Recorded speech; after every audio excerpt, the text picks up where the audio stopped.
Hello. Good to see you, Sir Paul. Thank you very much indeed for coming to talk to us. That's great. Thank you.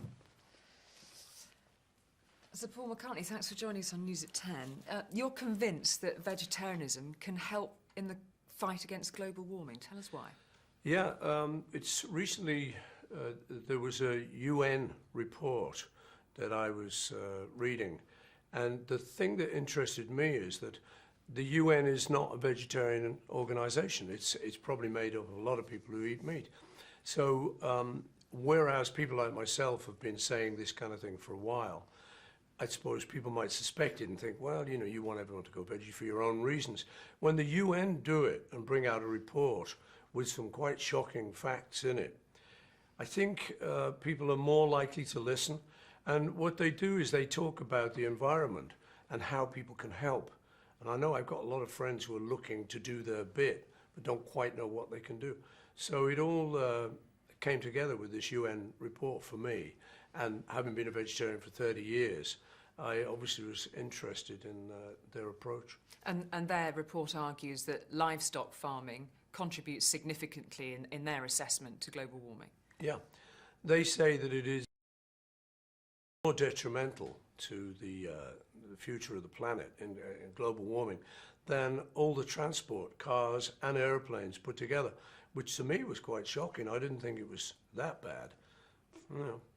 The thing is, I suppose, if there is a shocking fact like that, why do you think it hasn't been taken up by government? I mean, if this is one of those things that everybody could do, or a government could put on the table and say, here we go veggie, it cuts your carbon footprint, why haven't we heard about it, do you think? Well, you know, I think there's a lot of factors. I think there's a big meat lobby, and, you know, having been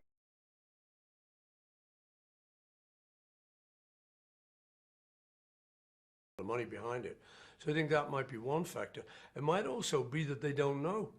Now that it's been presented by the UN, it's kind of it's sort of a modern fact.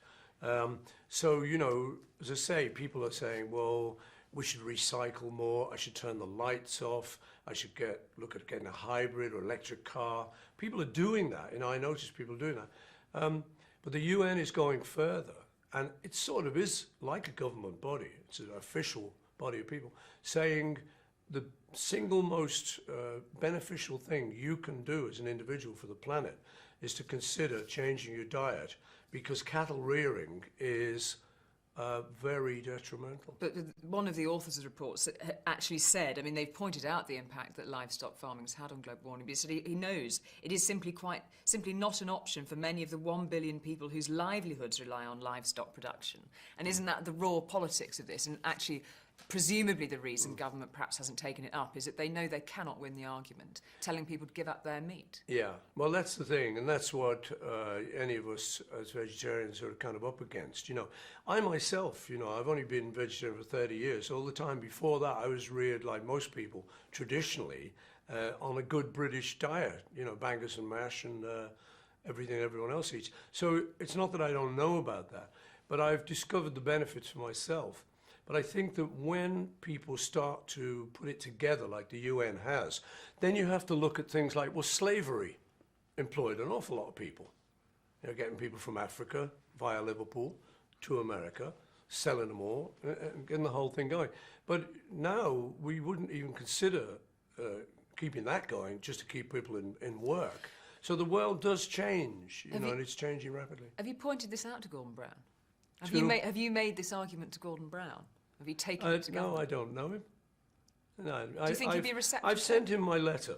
When I got the UN report, I thought it was so interesting that 70% of the Amazon former forests are now grazing, and the 30% of the world's land area is for cattle rearing, used for cattle rearing, and that the water table's going down.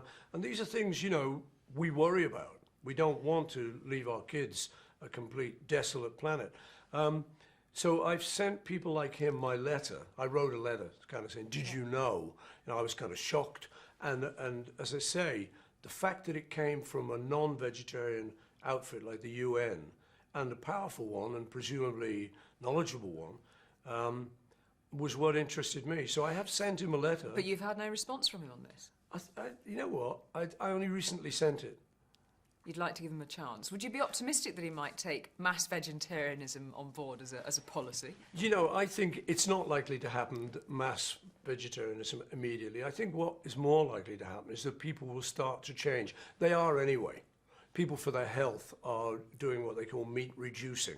So a lot of people now don't eat meat every day of the week. I can imagine a future, the statistics say that the future meat consumption is going to double. And it's already very serious. If it does double, we've really got a problem, you know.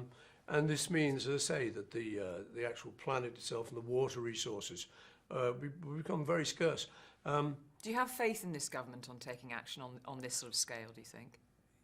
Yeah, I don't see why not. You know, I don't know about the scale. What I'm saying is if you say to people, look, as people did in the old days, slavery is not a very good idea. They don't all rush out and stop slavery, but over a period of years, the idea sinks in. And I think, so I would hope that when you say to people, look, you know, if it doubles as it's due to, we're in real trouble.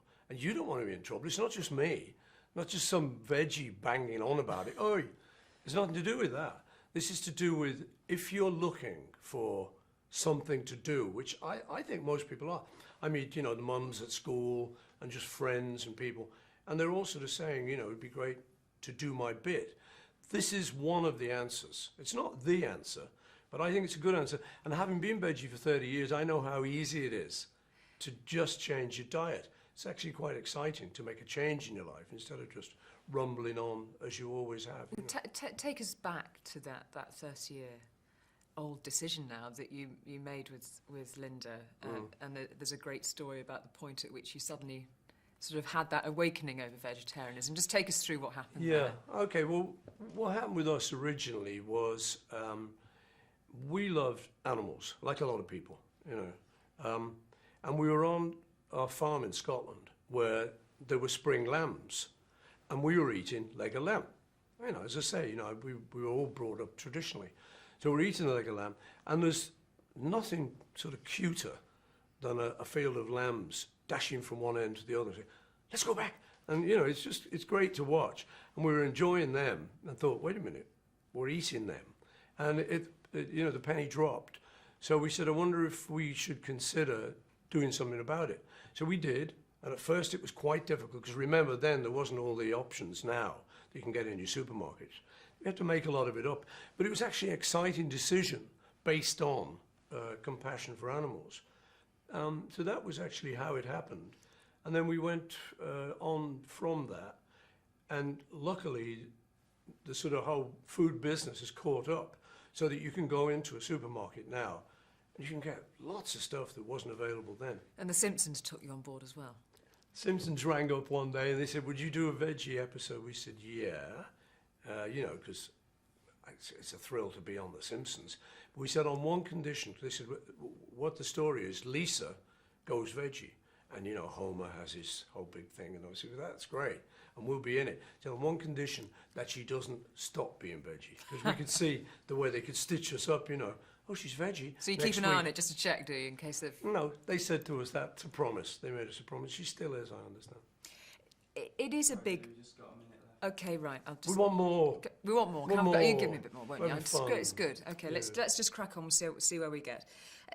Are you prepared to sort of take your argument further? I mean, it's been interesting in the last week or so. We've seen Hugh Fearnley-Whittingstall with his campaign to put pressure on the supermarkets about the way they farm their chickens. We've seen all sorts of sort of direct action over this. I mean, where can you go next? It's all very well to write a letter to the Prime Minister, and you say, oh, you're used to banging on about vegetarianism. But have you considered any other further action, or would you like to put out a call to arms to people over it?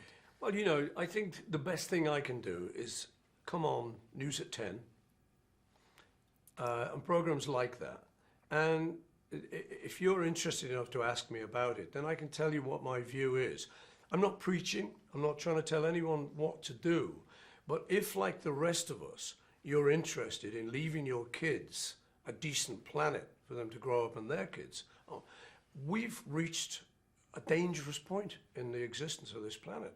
And organisations like the UN, the governments, organisations pretty much everywhere, agree with that fact. There's only a few nutters sort of say, nah, don't worry, it's all right, you know. Saying, well, we should recycle more, I should turn the lights off, I should look at getting a hybrid or electric car. People are doing that, you know, I notice people doing that. But the UN is going further, saying the single most beneficial thing you can do as an individual for the planet is to consider changing your diet, because cattle rearing is very detrimental. Have you made this argument to Gordon Brown? I've sent people like him my letter. I wrote a letter kind of saying, did you know? And I was kind of shocked. So I have sent him a letter. But you've had no response from him on this. You know what? I only recently sent it. Where can you go next? It's all very well to write a letter to the Prime Minister, and you say, oh, you're used to banging on about vegetarianism, but have you considered any other further action? I think the best thing I can do is come on News at 10. I thought I should use my celebrity just to bring it to people's attention, and then it's up to them whether they do anything about it. So you haven't got anything concrete planned yet? This is the... Yeah. News at 10. News at 10. That's my big plan. But do you ever worry that you may become across as a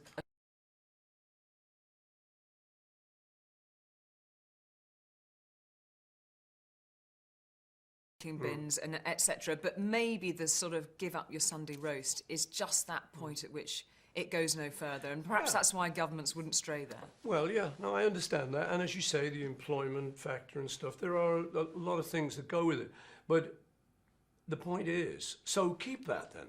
Don't listen to me. Keep that theory, and the planet will probably sort of eat itself. Never mind eat meat. The prediction is that it is seriously destroying the planet, and the water and all these things, a third of the planet's surface being covered with, and it is having a disastrous effect. So as I say, if you don't want to listen to that, fine, you know, I'm not worried. I mean, you know, it's I'll do my bit. What I think is more important is that people will probably listen. It may go in one ear and out the other, but they may say, oh, I'll give up meat on Monday, not Sunday, you know. And this leads to a change in your diet, and you suddenly go, oh, it's not so bad. Oh, I kind of like that. Your husband says, I like that. It doesn't happen overnight. So I think that that's more likely, but we are faced, and the only reason I'm doing this, you know, I sing, really. You know, this is not because I saw that UN report, I thought I should use my celebrity just to bring it to people's attention, and then it's up to them whether they do anything about it. So you haven't got anything concrete planned yet? This is the first News at 10. Push. News at 10. That's my big plan. Excellent. Well, No, I think we're glad to... I don't have anything except, you know, people talk to me about it. It's my firm opinion that it's a good thing to do. It's an easy thing to do these days. So much depends on it, you know. It's the legacy for the future for your kids. You say you've got 2 boys. That's what you're going to give them if we don't do anything about it. And I think we will. I'm actually quite optimistic. I think because I see people not running the taps, turning off the lights,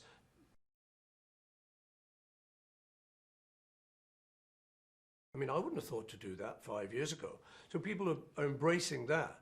I think you give them one more thing to just nibble at, and as long as it's veggie. sorry about the, yeah. But you know, I think it would cause a big change, according to the UN, who are no fools and who are meat eaters.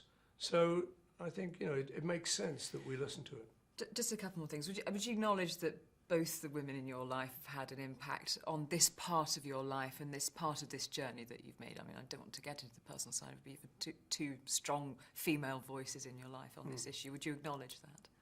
Oh yeah, you know, I mean, I think, you know, Linda and I sat down and became vegetarians together. The interesting thing was she later said to me, it was you said it, you know, because I'd automatically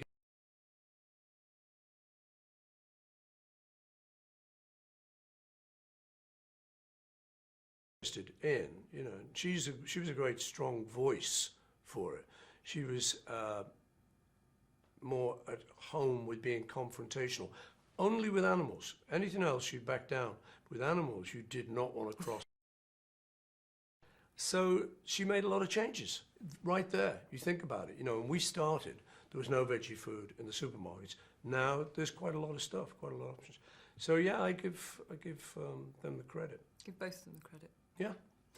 And just one last question, if I may. And this is. I'll just ask it because it's a cheeky question. So I hope you forgive me. But I know that you've also made great merits of the health benefits of vegetarianism, and we understand you had a heart op. I mean, do you think after all those years of being veggie and hoping it would save your heart, you suddenly thought, well, we're all still vulnerable ultimately? No, and how are you? The thing is, all my friends are ringing me up or texting me saying, "Happy New Year. Are you okay?"